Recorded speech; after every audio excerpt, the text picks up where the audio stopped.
We're live. Yeah, I think we're confirmed here live. Yes. Yeah. Hello. Yep, there's the live thing up in the upper corner. Hello, my name is Buono, and I'm here live for TrueFire, but I'm actually in my own home. This is part of a series called TrueFire Live, where TrueFire instructors put themselves in front of their webcams and broadcast to you and do some fun stuff. Tonight, I'm going to be here in my studio, where all the magic happens. And I'm here with a good friend of mine, and we're going to sit here and talk about Whammy bar stuff. I'm going to play a bunch of things, and my friend Nathan Brodsky, who's right over there, is here for technical help. He's going to help answer questions that are coming in, and also he is an expert guitar repairman. He actually does a lot of work on a lot of my guitars, so if there's any technical questions about Whammy bar stuff or stuff related to that when it comes to the actual mechanics of how your guitar works, I probably don't know the answer, but Nathan does. So I will refer any questions to him that that come up. Okay, so Whammy bars. I don't know what I would do without them. So for instance, this is some of the things that I do with them.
Okay, so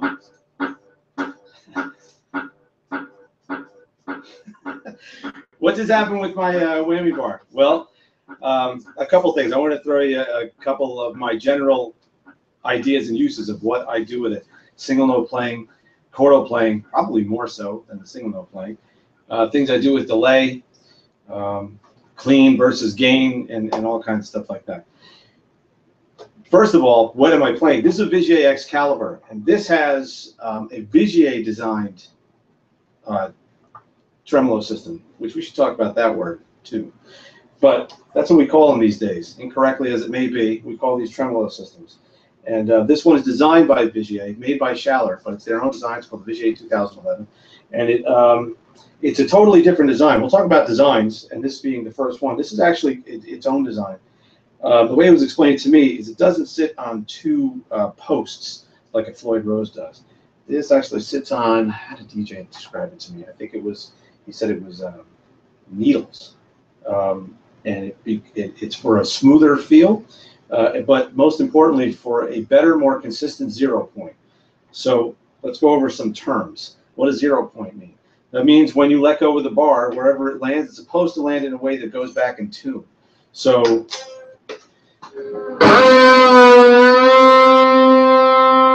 that's my 0 point. If everything is set up correctly, it should put me back in the tuning that I'm intending it to be, which is, you know, right now standard tuning, which it is for me most of the time. So that works out really well with this particular system because of the design. Truth be told, though, and sorry, Patrice, if this upsets you, on this guitar, I put a full route, meaning that the bar is able to go up, will go down and also go up. Usually tremolo systems, the way they're set up is they definitely go down. and sometimes they go up. The only reason why, or the only way that they can go up, is if you have literally the room to do it. So I've had this guitar modified so that there's a full route there. Kyle Rogendorf from Round & Bay Guitar Repair does my routing and my refretting on every guitar except for that one. And he did the routing on this one, and he gave me a full route. I prefer a full route because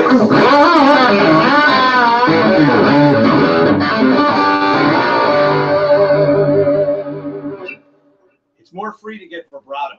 And that's a big part of what I do with the whammy bar. It's what everybody should start out doing with the whammy bar, is provide themselves another means of vibrato. So back and forth is a lot easier than only going down and returning or hitting the back of the body. It's very uncomfortable. And most players that have, what's the nickname for that? The guitars that only go down. Sometimes we call them dive bomb only, but just top-mounted trems. Not necessarily. It's just if they don't have the route, you can only go down. Getting vibrato is really cumbersome. It doesn't feel right. So at the very least, for a full route, at the very least, why I want a full route is so I can get the basics. Somebody's asking, how does it compare with double locking systems? They always have problems at the nut. Right. Okay. We're going to get to that. All right. We'll address that real fast. There's a couple big separations between whammy bar systems, and probably one of the biggest one is locking or non-locking. This is a non-locking system, meaning the strings are not locked down at the nut area. Let's grab an example of one that is, because right now what you have in view is actually only my beloved 73 Strat that has also a non-locking system. I will definitely show that to you. This is where I started with the whammy bar, very proudly so. This is an original Ibanez Gem 777 from 1987. This is the first year they were put out. It used to be yellow. Long story why it's not. But most importantly here, this is how I started playing. This is how I started playing with a whammy bar. This is the first guitar. I really wanted one. I saved up the whole summer that year. I worked in a thing called the Seaweed Crew in Bricktown. Oh, you Ocean County people will know what I'm talking about, especially you Brick residents. And I bought my first, this is the guitar I bought on my own. This is the first one I bought on my own. And I really, really, really, really wanted it because of this. This is the biggest reason. The monkey grip is cool, though, I have to say. So that is a locking. That's a locking nut. And this is a Floyd Rose system. It's a licensed Floyd Rose, meaning, somebody else took Floyd's design and made it. We didn't get it right from Floyd Rose. This is an Ibanez licensed Floyd Rose, and this is a low. No, that's the original Edge. This is the original Edge, not the low pro Edge, which means that these guys will be lower and less likely for me to hit them.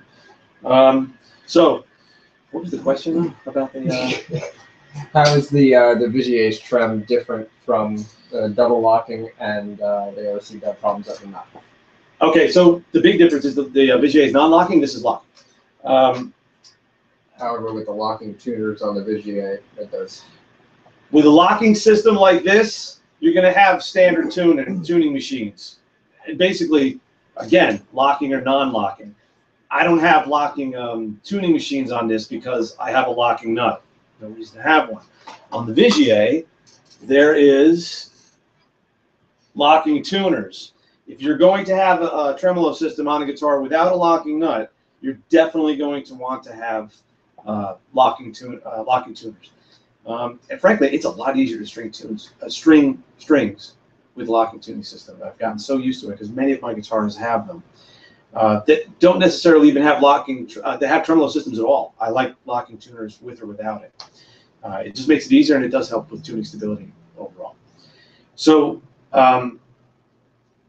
is the Vigier better than the Ibanez, or the Ibanez better than the Vigier? They feel different. But when it comes down to the, what's the one thing that everybody's afraid of with a tremolo system? Does it stay in tune or not? That's the first thing you should ask. That should be your primary concern. Well, what am I plugged into? So let's get this guy, get this back in. I don't know, let's give it a little test. So this is a non-locking tremolo system. I don't have the locking nut, but it is floating.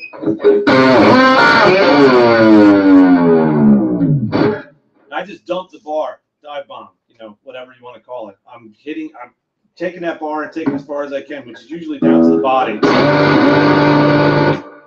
Sounds pretty in tune to me. I'm gonna give you a big open G or a G power chord open chord thing.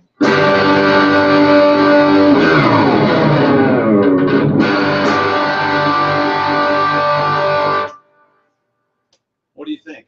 Sounds like it's in tune to me.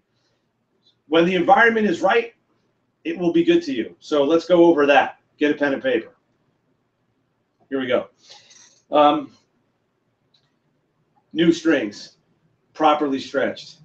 Properly stretched. Remember I said that. If you put new strings on and you start wanking your bar back and forth, that's funny. And it goes out of tune. It's not the string's fault. You have to properly stretch your strings. And what goes right along with that is patience. It takes a while to get strings really properly stretched. And what does that exactly mean? Well, I'm gonna have Nathan answer, fill in what I don't say here. But to me, when you string up a string and you apply tension to it, whether it's a wraparound tuning machine that's non-locking or a locking tuning machine, there's always a little bit of play. And you are pulling on that play and making sure there is no more play, because strings go out of tune. The whole concept of a string is once it's strung up, the tension that you have at this moment is the note that you produce. If the string moves, whether it loosens itself or somehow gets caught and becomes tighter, the pitch changes. So looser, lower, tighter, higher. So when I'm stretching the strings out, I am stretching that little bit of something, especially when you wrap them around. I see that, I tend to think, to me, it takes me longer to get my strings in tune when I've wrapped them around a non-locking post, because there's more slack in there. So I'm pulling that slack out. Did I miss anything? No, I think you did pretty good. Yeah, just the elasticity of the natural strings themselves. You can stick your bass in there. All right. Here I am. The elasticity of the natural strings themselves, they will stretch on their own. There's no question about that. But as well as everything else, yes, stuff does get bound up in a nut, and it does matter what the nut is made out of. If you have something something cheap, it's gonna stick right where it needs, where it shouldn't be, as opposed to a Graph-Tech or graphite nut, or Tusk, and even bone. Bone is what a lot of high-end companies use for. Yeah. Thank you. Yeah. Nathan hasn't stood in front of a camera for 1,000 gazillion hours like I have, so I have to make sure that I keep things at bay here. What he just said, though, is he brought up a really good point. The nut. That's the second thing. Strings are cool. Got to be stretched. Brand new. Good. The nut. The nut has got to be right, preferably of a material that's self-lubricating, and that's where he said the magic words, Graph-Tech. Anytime that I can put a Graph-Tech product on my guitar, I do, because it gives me the self-lubricating material that the two places of contact, that's what's happening, at the nut and at the bridge saddle. So both of those places give me a nice, soft, self-lubricating component that the string sits on, and it lets it go moving freely. So as I depress or whatever I do with the bar, the string is able to go in and out and flex and return to the 0 point in the way I want it to, and everything is good. If it's not allowed to move, then we have a problem. Then that's when you start getting out of tune. And also, when you start getting string breakage. So I have also Graph-Tech products wherever I can with saddles. On this one, I do not. This is totally Vigier. But there is a Graph-Tech nut up here. On my Strat, that's a Graph-Tech nut. And those are, oh boy, sorry, Graph-Tech, I don't know exactly the name. But when I first bought these, they were called Ferroglides. But they are not known as that anymore. I think they're just string savers at this point. But they are a metal material there, but where the string makes contact is graphite. So graphite and graphite. Graphite, not so much. But you can even get saddles for Floyd Rose systems that have graphite at the contact. So wherever you can, get graphite to be meeting your contact points, but especially the nut, except if you have a locking nut, of course. That's a whole different thing. So new strings, properly stretched, graphite wherever you can do it. Of course, you know, make sure your hardware is in good shape. And really, I mean, outside of making sure the parts are clean and not broken or anything like that, that's good. Is there anything that you would look for? Yeah, new strings. Good point. And the knife edge. Oh, another good good point. Okay, springs. Tremolo systems are usually anchored on springs. That's what allows us to do this. It's springs. I have a different amount of springs on different guitars because of tension. That's something you experiment with. I like a whammy bar that's kind of in the middle. You know, gives me a little bit of, there's a little bit of tension, I guess we'll call it, but it's not, you know, really watery. It's really not really super loose. That's all depends on the springs, the kind I use, and how many. Some guys really get into springs. You know, they go to specific places. They look for certain, what do we call it, the weight, the ratio? What? Yeah, different tensions. Tensions. I don't go that far. I just know, you know, take one off or put one on. But what they are, honestly, I never really got into that. There's plenty of other rabbit holes I go down gear-wise. That's not one of them. So make sure your springs are cool. Make sure your springs are however many you want. You want 1, you want 2, you want 5, you know, and test out tensions. And the thing that Nathan just brought up is really important because this guitar, I trash this on the most. Certain tremolo systems, such as this one, works on what's called knife edges. Let's see if we can see that. Nice camera. Right here, the base of the tremolo is driving into this nut, or whatever you want to call it, with an edge. That's a pretty good view of it. That's called a knife edge. And that's what's, you know, the springs are holding it, and that's what's pushing against, and that's what's allowing you to do what this bar does. Well, if you do this back and forth a lot, you're going to wear out your knife edge. Hey, at any time, Nathan's keeping an eye on the chat thing there. If you got any questions, throw them in. It might take us a second for us to get them because there is a little bit of delay from what I say here. It takes about 30 seconds to get through the internet sphere to get to you. So it's kind of the same way going back. So if you ask a question, we don't immediately answer. It's not because we're holding out. We just didn't get it yet. I have another player technical question for you.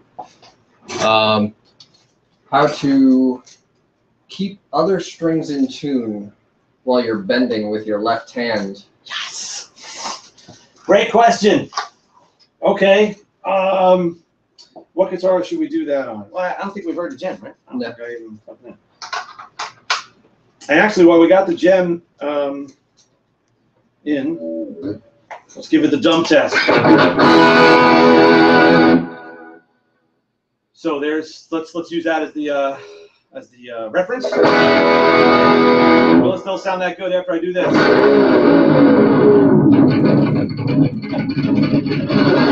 This one goes way down. I can actually slack the string.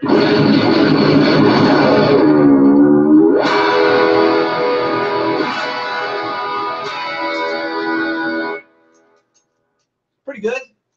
Pretty good staying in. These strings are, to be honest with you, my strings are probably old on all of them because I'm the worst at changing strings. So they're definitely stretched, that's for sure.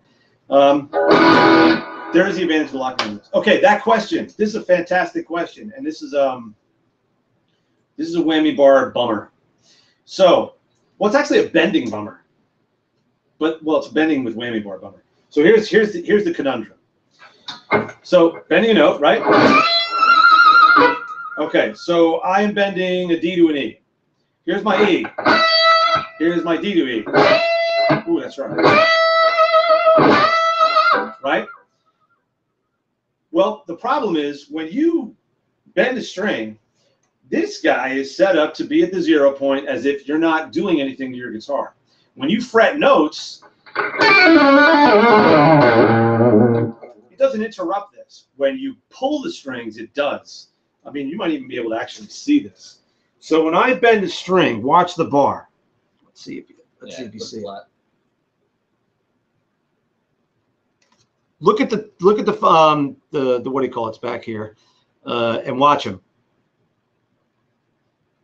It moves. Well, if they move, that means that everything is going out of tune. And here's another way to prove it. I'm going to hold a high E string. I'll try to do this clean. If not, I'll put the dirt back on. Which, by the way, I'll talk about the pedals in a second. I know everybody's curious. So here's that E string, right? Now I'm going to bend the string. I'm not going to ring it, but I'm just going to keep that E string going. Listen. And that's not me touching the bar. That's just the result of bending a string. So how do you deal with that when it comes to, well, what if you want to stay in tune? What if you want to do a unison bend? Here's what I came up with. It's really the only thing you can do here. And I'll get, just to make sure we hear this clearly. So here's the E, here's the unison bend. Unison bends themselves are kind of allowed to go a little bit out of tune as it is, so you kind of have a little bit of leeway there. But if you're really a stickler about being in tune, or you're playing with another guitar player, or whatever, you really want to be on top of it, for whatever your reason is. What I do, or try to do when I need to do it, is my pick hand will apply pressure to the bar. So instead of this, it's this. So that was cool. As the higher I go, the more I put pressure. So it's kind of think of it as like, almost like pistons. So as this goes up, my hand applies more pressure. If I don't bend that much, I don't put that much pressure on. If I bend a lot, I put a lot of pressure on. And that's the only way it can go. So no pressure, pressure.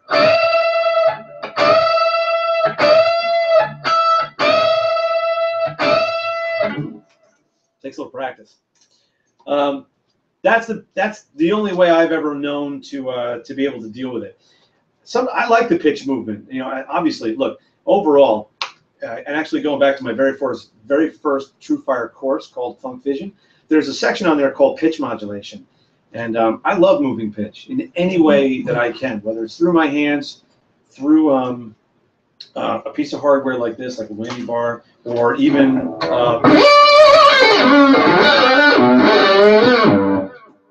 Whammy bar. I love to manipulate pitch. So if strings are going to go a little out of tune as a result of this or that, I'm kind of okay with it. But if I need to, there's Ringo. If I need to keep things in tune, that's the way to do it. There was an invention that was devised many years ago. It's a Steve Vai thing. He was going to try to market something where it had a shield that went over. It never went to market. It never happened. And I can probably imagine it just was, too cumbersome or ugly or whatever. Outside of that, though, no one's ever really dealt with it and come up with a solution for it. Well, trans-trim, sort of, maybe? I got nothing on that. Well, okay, hold on. What if you wanted to turn off your tremolo system? What if you don't want to have a tremolo, but you have one? There is ways to get around that. There are products. Tremolo is the first one that comes to mind, where you could put in. I don't have any guitars set up with it because I love tremolo systems. You can have this piece of hardware put in there that will literally be almost like a low jack, or like one of those things on your steering wheel, to prevent the block. That's this part of the tremolo system right here. Will prevent the block from being able to move. So it'll connect with the body and the block, and you won't be able to move the tremolo system, basically making the guitar a fixed bridge. I believe there's products, that one maybe, that'll let you kind of move the bar a little bit or not move it at all. So there is, some solutions as to, okay, I don't want to deal with a tremolo system today, but I got this guitar that has a tremolo system on it. So you could do it that way. Any questions I need to? Somebody's asking your thoughts on a Buzz Feiten tuning system. Okay, let's switch guitars while we're going to talk about Buzz Feiten tuning system. Buzz Feiten, great guitar player. I sadly can't name who he used to play with, but Buzz is a pretty smart guy, really smart guy. And he came up with a tuning system many years ago, and if anybody can fill in the blanks for me, that'd be great.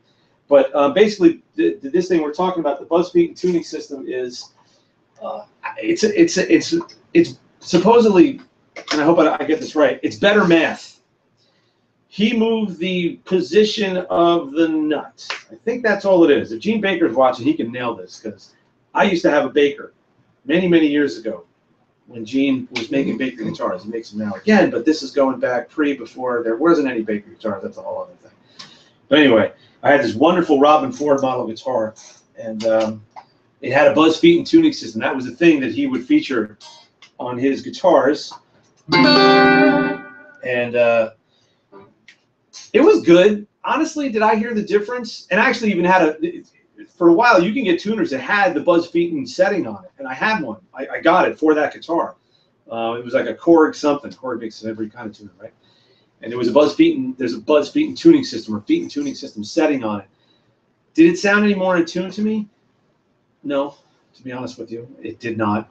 So it didn't feel any different though either. You know, I don't know if this. I don't think the frets were differently spaced, but the nut was definitely in a different spot. It didn't make a huge difference to me. The guitar stayed in tune, and actually back then that guitar had a Point Technology tremolo system. That's a company that's, I would imagine, is long gone. It was a non-locking tremolo system that worked on, I forgot what he called them. They almost look like metal arrows going into the base of the tremolo. It was, you know, it didn't. I don't use those anymore. Let's do that. So I do miss that guitar though. It was a wonderful guitar. But the Buzz Feiten thing, yeah, that'll probably bring somebody to asking about tempered frets, because usually when you talk about Buzz Feiten tuning system, you kind of go into that. True tempered frets. I have never played them before. I would love to try them. You know, obviously Steve Vai has made them famous on his main gem, and yeah, I don't know too many guys who do mess with those. And I don't. Well, obviously Vai has one with the tremolo system, so I'd love to try it. I'd like to see if that makes a difference. But would it make any difference with the tremolo system itself? Probably not. It shouldn't. So, okay, so that was the Vigier 2011 on my Vigier. And that's the Guitar Gym guitar, by the way. That's the one I've done almost all my Guitar Gym courses with. You just never see the whammy bar part. It's got a fantastic whammy bar system on it. And if you want to know anything about the guitars, please feel free and ask. We checked out the Floyd Rose, licensed Floyd Rose, but Floyd Rose nonetheless on the Ibanez, which, by the way, that's not the same bridge. That's not the original bridge. That's probably the third one. And it's only because I've beaten the living crap out of them for the last, how many years? 87 to, oh, what, 87 to now? 30 years. I've had the guitar for 30 years. And yeah, so, you know, stuff breaks. This is my prize 1973 Strat, which I call my Bionic Strat, because I have done just about everything to it. And a lot of it has to do with my whammy bar system. You know, get this a little lower here.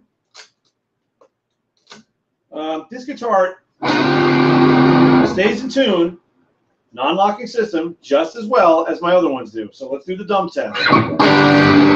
Here's your reference chord, G minor.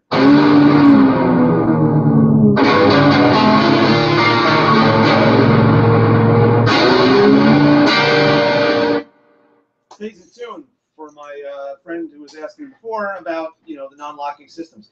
If you do this right, it will work.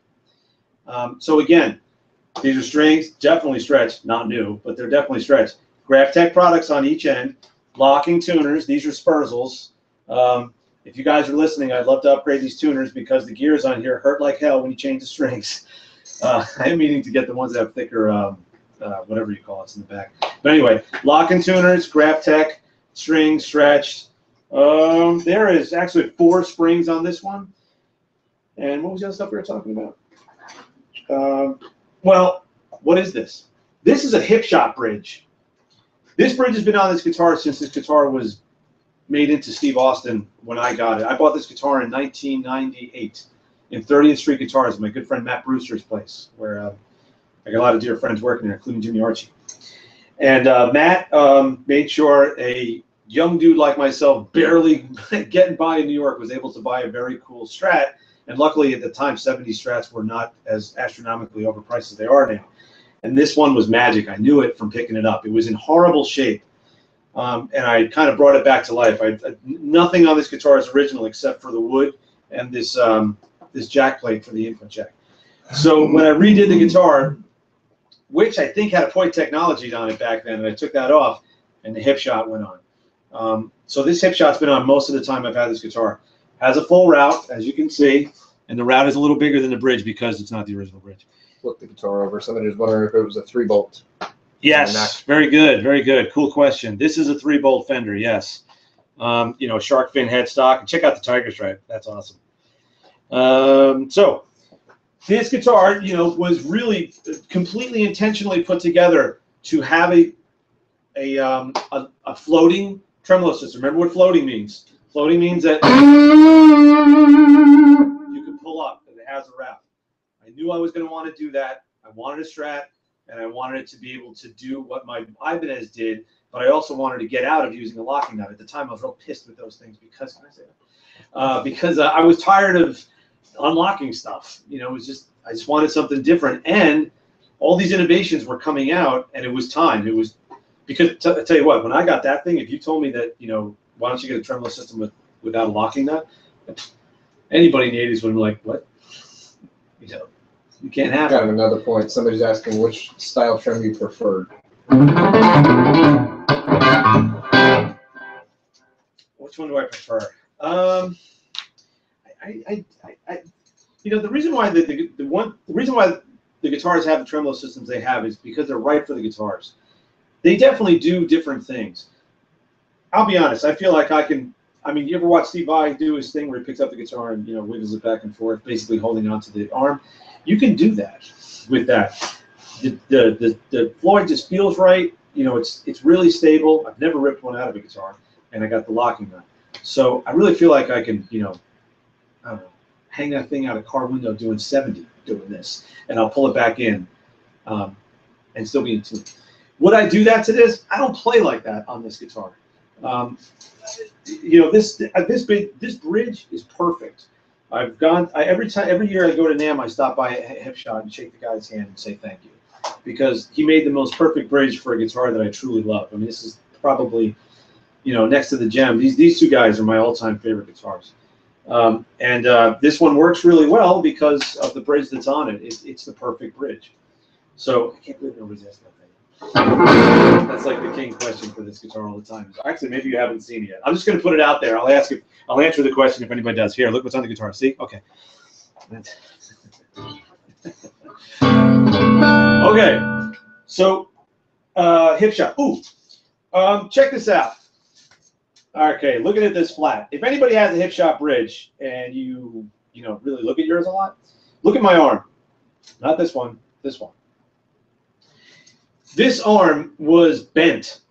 It's another trick that I do because it started with the Gem. I did something to the Gem when I was a kid that should not have been done, and I can't get out of the habit. So look at the arm here. If you're a Floyd user, you should notice that arm is pretty high, and there's a reason. If you look at my bridge, oh man, I don't know if you're gonna be able to see. Oh yeah, okay. The bridge should be like this. Look at that piece right there. That piece should be in line with the body. That's generally the way I was told that these things should be set up. Well, as a kid, I used to tighten Tiger Claw, right? Yes. I used to tighten a Tiger Claw to get the bridge to do this because I like the height of the bar. So a couple things coming in over there. You know, so why do I do this? Well, I like it to be right there. I mean, check that out. You know, as opposed to being down here, my fingers sit right there naturally. So also, yeah, play a couple things here. Should play more stuff. I'm going to play, and I'm going to keep my fourth finger, my pinky, right here. Got my pick, of course, in my thumb and my first finger. And then I have my two other fingers because I like to hybrid pick. So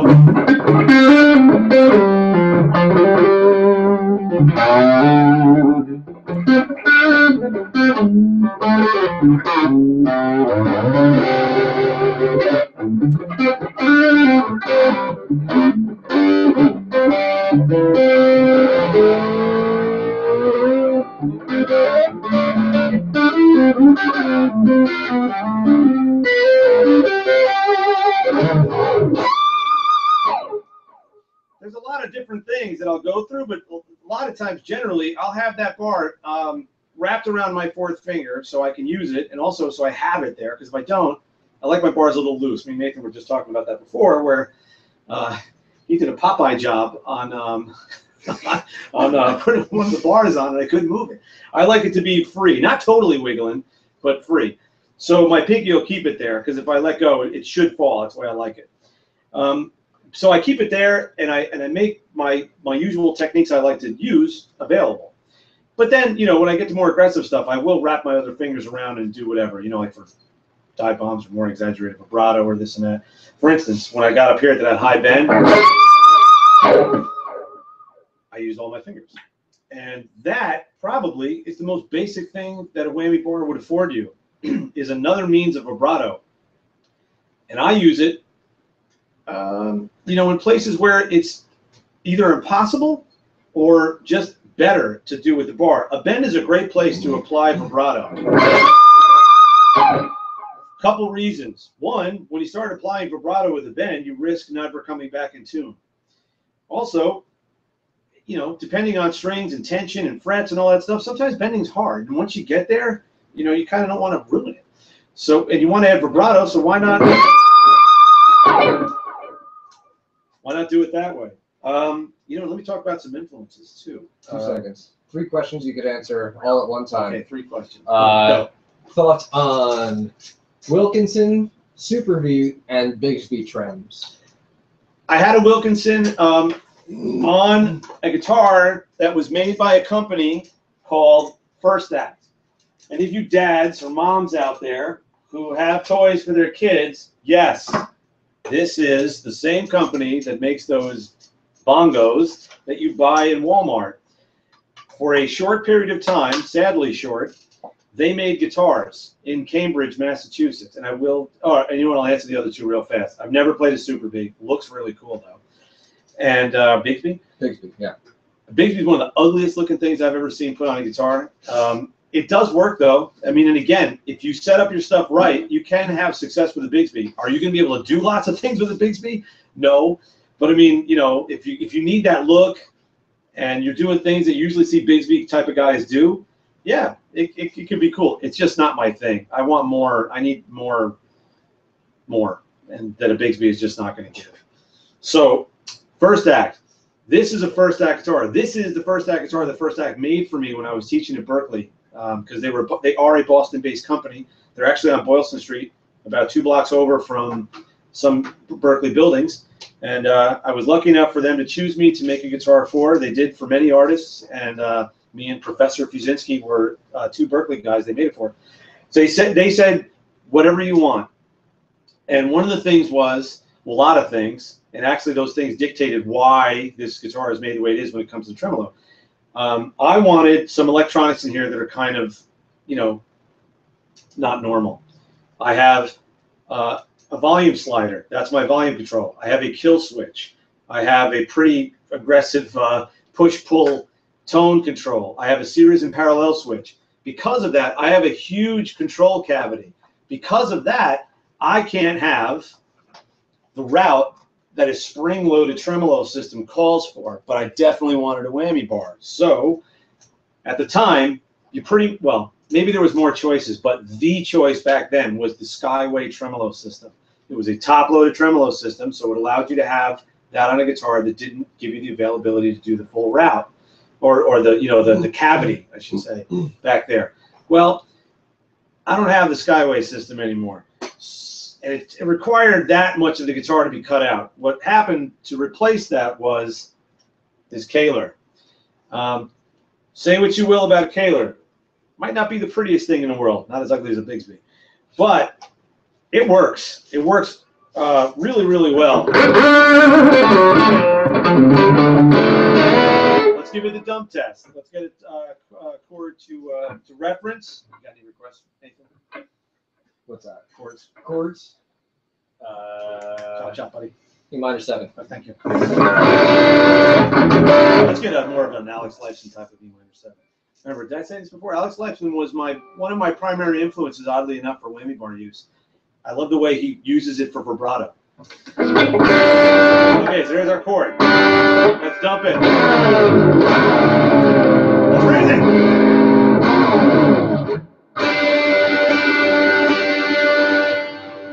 Not bad. And I believe these strings are kind of old. Which, by the way, all my guitars are strung up with D'Addarios. Various gauges. These are 10s and these are NYXLs. This is the first time I'm using them. They're pretty awesome. The Gem has 9s. The Strat has 11s. And the VGA has 10s. So 9, 10, 11, 10. And I'm pointing to my Gem over there. You can't see. So obviously, all the bars need to be set up in different ways to deal with the tension. And Nathan and Kyle have the pleasure of dealing with that. And so does Paul Unkert. Yes, the guy who built and assembled some of the Van Halen guitars here in New Jersey back in the Kramer days. He also works on my guitars, which I have too. I have a Van Halen replica here that he loves to always visit with, and it has Floyd on it and stuff, and it works great. Actually, it has a D-tune on it. We should get that out. So, top loaded, no springs. Is it any different? Yes. This bar feels the loosest. Loosiest. It's the loosiest. It's really loose. So, does it go up? Yes. And always, you want to find out how far your bar can go up. This one, I believe, is a minor third. So let's find out. Here's a B. Here's a D. Here's a B. Here's a D pulled up. Surprised nobody's asked this, but let's answer this question. How does Jeff Beck do what he does? And not that I'm about to drop any crazy accurate Jeff Beck licks like the way he does with the bar. That's a lifelong thing that anybody who plays with Whammy bar tries to achieve. But that said, Jeff Beck doesn't play with a full route. He has a guitar that would have a bar just hit the back. What he does is he sets up his bar. Let's see how we can visually show this. And if anybody wants to know more about this guitar, I'll be more than glad to take it back out because I love it. And I do cool stuff with it. Jeff Beck. Jeff Beck sets his bar up so it looks like this. I'll stop moving. Here we go. So it's kind of up. He does that so he can pull back. And if you're familiar with Jeff Beck, he sets it up so he can pull back. I mean, at least I think he can get like 2.5 steps. If you want an ultimate tune to check out, like a great example of Jeff Beck's mastery with the Whammy bar, look no further than a tune called "Where Were You" off of Guitar Shop.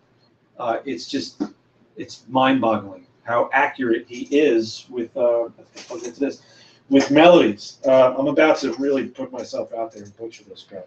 But at one juncture, what's the note that he hits? No, he hits a D. He hits that D. Right. So at some point he hits that D and does this. I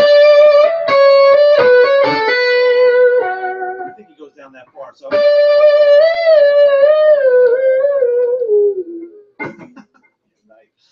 So, but the point is, he played the melody I played the first time, fretted, he nails it. His intonation is ridiculous.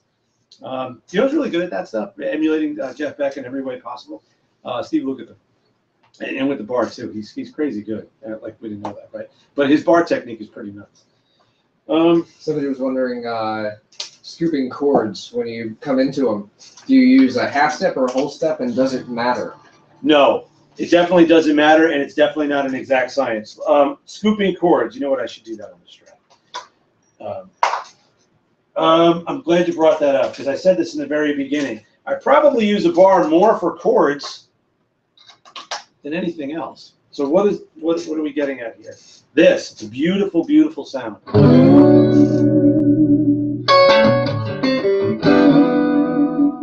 I do not think about how much I'm dipping. Not at all. The only time I think about the bar in terms of being accurate is if I'm trying to do what I was doing before, which I never get that adventurous. I might go for a half step.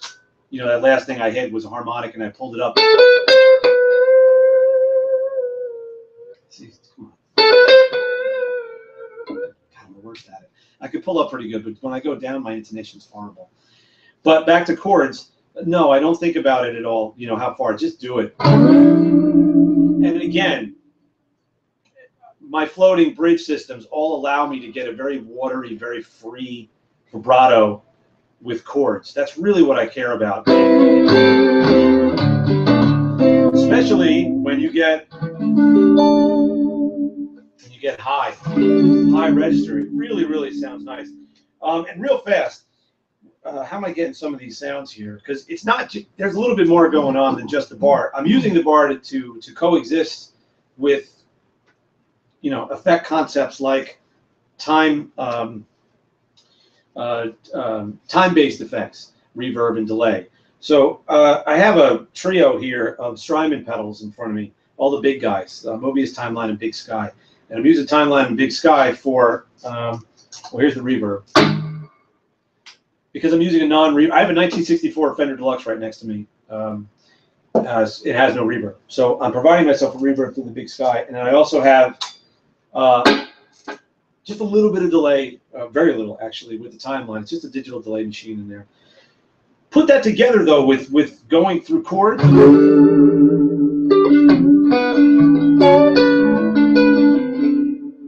When I apply that modulation to it, all those modulations are getting repeated and mixed in with each other through the delay and through the reverb, and it makes for a, you know, almost a chorus. Well, that's what chorusing is. When you mix slightly, when you mix a group of pitches that are slightly out of tune with each other, they come together to make this lush, wet, creamy sound. That's what it is. So it's kind of like a real-time chorus that's not consistent. I am the LFO. This is the LFO. If you understand what chorusing and that stuff is. Another question? Yeah. It seems like you got one. Any suggestions for coming into chords, starting with the bar pushed down, releasing tension? I think that's what we just talked about. I mean, Yeah, I think that. I mean, well, yeah. Depends on what they mean by releasing tension. Oh, okay. All right. All right. So I think this is what you're looking for. So do I do this? Do I dip and let go of the bar? No, I do not. I am always controlling the tension because that's part of it. I'm controlling the speed of that rise. That's part of the phrasing. Pitch modulation is, well, phrasing to me is just as important as pitch modulation. And pitch modulation is a big part of my phrasing. So I can honestly tell you I never let go of the bar. I never dip it and let go of it and just let it return to zero however the strings are going to throw it there, however fast. I never do that. I always control, you know, I control it as it comes up. And when I get there, I usually apply some vibrato. And speaking about that, whether it's single note vibrato, chords, or whatever, just like vibrato with your fingers, it's an art form. It takes time to get it to sound not goofy. You know, whammy bar in the wrong hands can definitely be something that everybody can quickly jump on the bandwagon of, you know, that's ridiculous, or that's a toy. And that's unfortunate because this is an extremely expressive tool. It's not a special effect at all. You know, in the hands of a master like Jeff Beck or Steve Vai, or my friend David Fuzinski, or Reeves Cabrels. I mean, these are guys that just, when they put a whammy bar in their hands, they do such great things with it. It's a great tool, and it's not just, you know, to throw it down like Van Halen. And Van Halen, you know, of course, Van Halen does some cool stuff. You know, it's something that takes time, it deserves time, and it deserves your attention. If you're interested, you should put the time in. Just reminded me of something else with the chords and something. Oh, so let's talk about the high register and chords in general. It's something I did before when I played for you. I had this on. I have a Boss delay down here next to the Strymons. I also have a Boss DD7. You might be wondering why I would add that to a timeline. Well, you know, what's better than one delay? Two delays. But I have a DD7 here because only Boss delays feel this way to me. They're the only ones that can deliver this. So I call it pads or clouds or whatever. And what I'm doing is I also have a volume pedal. I'm using the Ernie Ball VP Junior. So I attack the strings, and I slowly go toe down on the volume pedal. And this is something I talk about in Funk Fission too in the second half of when I get to the effects. This is a big deal effect for me. So what I'm doing is I'm inputting signal without a pick attack, because a pick attack will be, you know, recorded and repeated as something rhythmical. I'm trying to get a violin-like, you know, as legato as possible sound going. And what brings it home for me is the bar. Because without the bar, all right, let's cut down the feedback so we can kill that. Okay.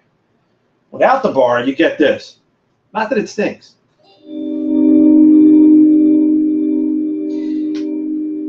And also the bar masks something else. If you're listening really closely, no matter how smoothly I try to do that, you're still going to hear the initial attack and the volume differences, and they will make a rhythm. And I don't want a rhythm when I do this. So this masks that as well as gives me modulation. So you don't, I mean, you know, that does make a rhythm in itself, but it's just not one as perceivable as what I did before. So with this combination of the bar and the volume pedal and the delay, I can get something that really sounds almost like a vocal chorus. And that's a Buzinski thing. That particular phrasing with this particular sound, that's a Buzinski thing. It's bringing it in and kind of pushing it back and forth.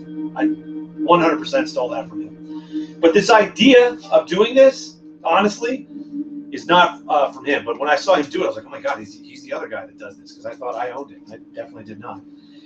Steve Howe. His use of the volume pedal, specifically a tune called To Be Over, totally got my attention. You know, and a kind of, you know, an idea of what David Gilmour and Steve Howe doing with lap steels and stuff, but mostly Steve Howe playing with the volume pedal and swelling in notes without a pick attack. And I believe Alex Lifeson used to do it too. If you haven't noticed, I'm a prog rock guy. Even though I do a lot of funk courses, which I love funk music. We could talk funk forever. Maybe we'll do one of those next time. I'm a big prog rock guy. And a lot of my ideas come from prog rock guys, prog rock keyboard players, and DJs. So, speaking about DJs and whammy bars, one of the reasons why I wanted a kill switch, and I finally found somebody who would make a guitar, thank you, Jimmy Archie and Kelly Butler, was because I wanted to be able to do, turn that off. Wanted to be able to do stuff like this. Let's get rid of the delay. Okay, so.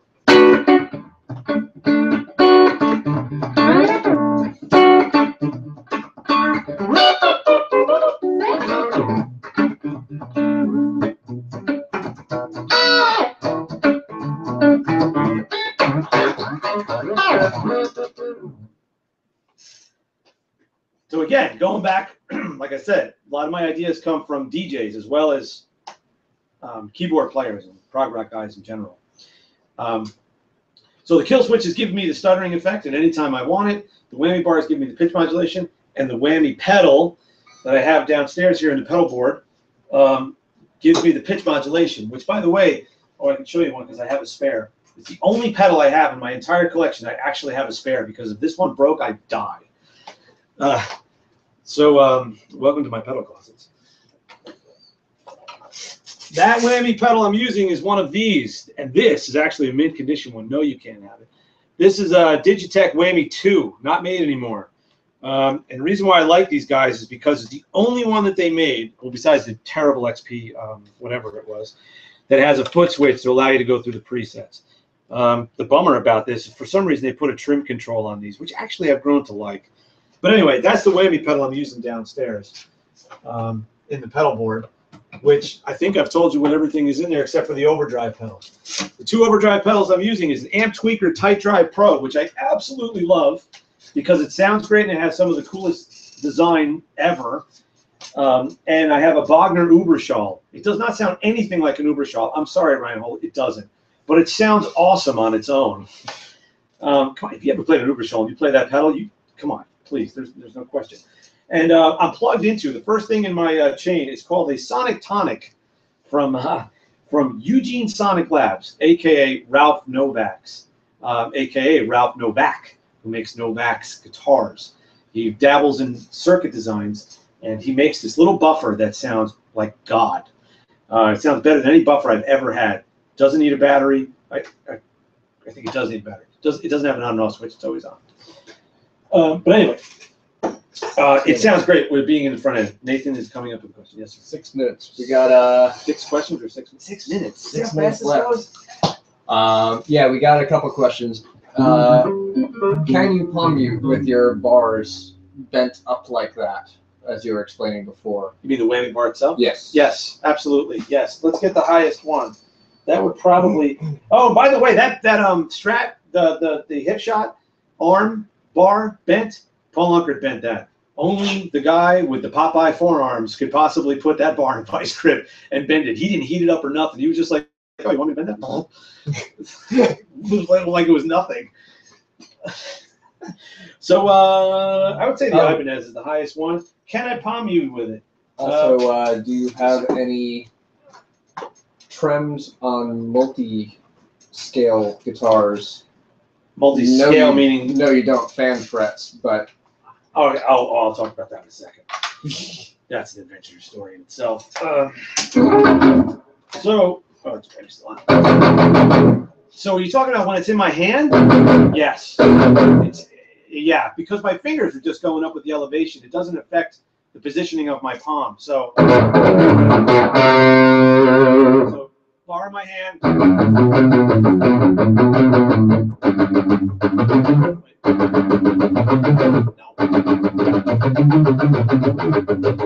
No, I gotta keep the bar. The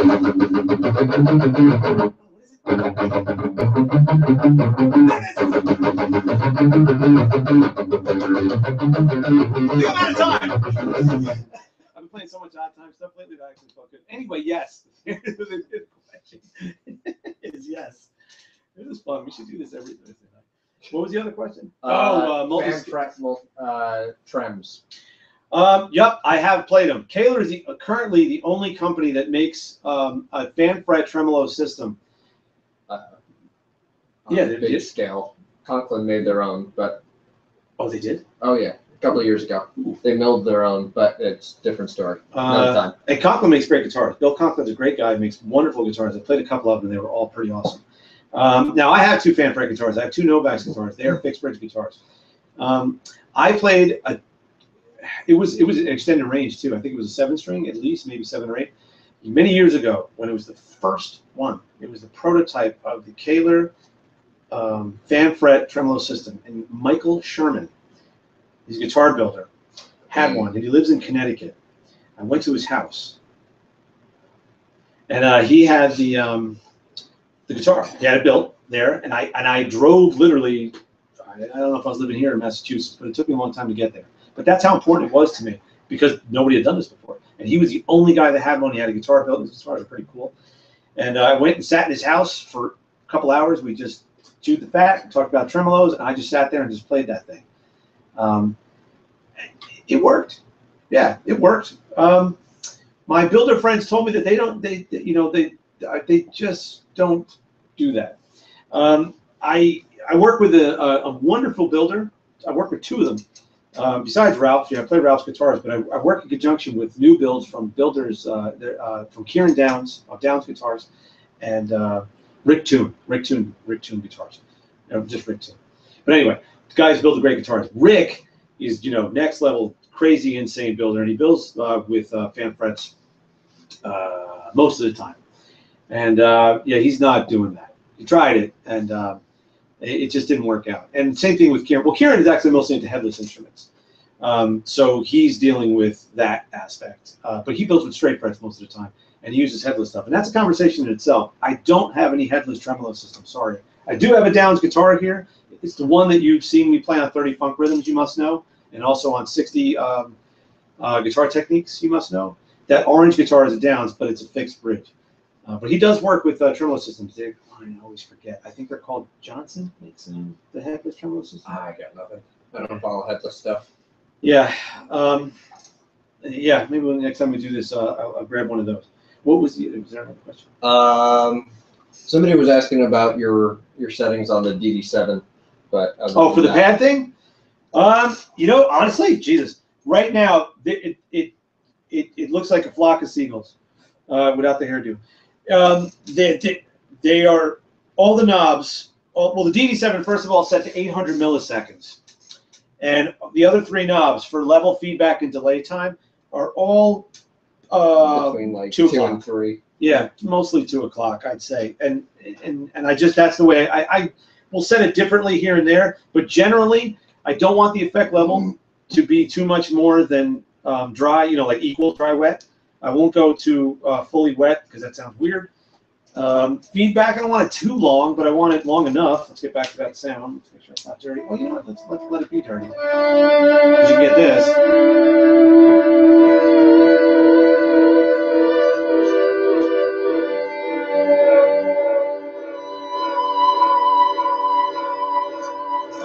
So the feedbacks aren't that long, but they're kind of long. If you need to shorten them, turn it on.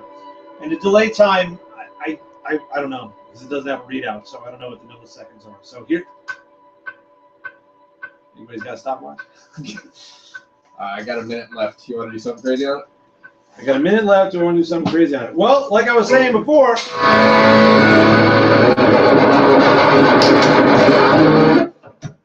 Is it in tune? That's crazy enough. All right, Floyd. Let's see if your thing stays, if your design stays true. I think the feeling is going to be bad.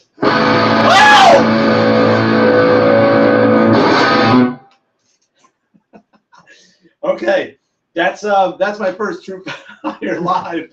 Come to a close. You can imagine what the outtakes must be when I'm down in Florida filming TrueFire courses. You have no idea. Actually, I know that they keep an archive, and I believe that I have the most, as I've been told by Tommy and Brad and everybody. Anyway, thank you for tuning in, and thank you anybody who has one of my courses. Thank you very much for checking them out. If you're a subscriber, we all thank you for being part of the TrueFire family. But please continue to check out my courses, because I seem to continue to make them, and I'm happy to do that. And thank God TrueFire is happy to have me. So there will be more. So keep looking at that stuff. Check out Guitar Gym if you have not. There's an online classroom where people have me direct them through their whole workout schedule thing to make their chops better, and it works, I swear, because I've been doing it for 6 years. To literally people from every continent except for Antarctica. If you are in Antarctica, you send me a line and I will let you sign up for free for life, because it's cold down there and you shouldn't have to pay for that. And I want that 7th continent. You've heard it here. If you're in Antarctica, you first guy, a person, a woman, man, Eskimo, dog, whatever those are, you're in for free for life. Anyway, yeah, Guitar Gym, Classroom, Guitar Gym courses, all my other courses stuff. Check that stuff out, chrisbuono.com, Twitter, Facebook, Instagram, all that. And yes, thank you very much, and see you on the next one. Get me out of here.